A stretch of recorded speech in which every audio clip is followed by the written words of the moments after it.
start with the front page of The Guardian, Leo. What are they going with? So Israel has assassinated a senior Hamas leader, or hamassinated him, in a Beirut drone strike that threatens a major escalation in the war. So this is Saleh al-Aruri, who's the deputy leader of Hamas's political wing and the founder of its militant operations in the West Bank. He was among 7 killed in the blast in Beirut's southern suburbs of Danieh. He had a $5 billion net worth.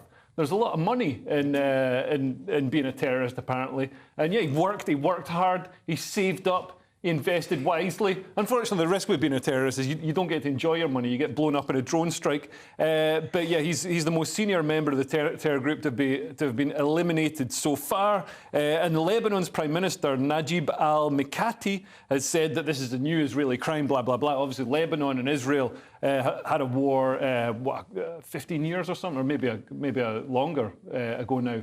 And Lebanon used to be a Christian country, and funnily enough, it took in a lot of Palestinian refugees, and it did not work out too smoothly for them.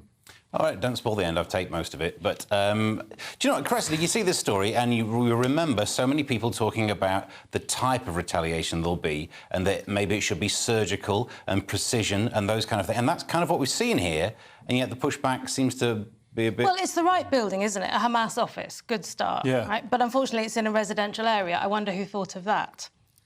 Probably Hamas. So, yeah, it all smacks of the Douglas Murray idea, Israel are never allowed to win, doesn't it? I mean, this is a victory, isn't it? This feels like good news, but I feel like there'll be more trouble ahead. It says the country plans to submit a complaint to UN Secretary Council that the blatant Beirut strike is a violation of its sovereignty. Yeah.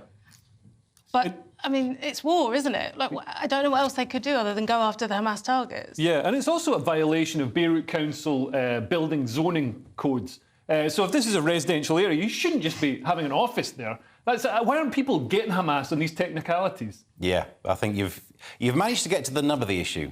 For a minute, when you started off with the hamassinated pun, I thought he's not taking this seriously. But somehow you've managed to boil it down to exactly what it's about. No, I think it's absolutely fantastic that they're taking out these... and also, this guy, man, he could have just been living an amazing life, like Colonel Gaddafi. That much money. He's got, like, you know, hippopotamus and flamingo money. That level of money, Pablo Escobar money. No, but people like that, they like the power. That's how you get to have 5 billion. Yeah. You don't get to have, like, 1 billion and then just take a day off, do you? Yeah. Enjoy it. It's not the mindset. Yeah, and how did they get this money? I wonder where this money comes from. You know, all these donations that are going to Gaza. I'm sure they're all getting spent on, you know, food or whatever for needy people, and none of it's getting siphoned off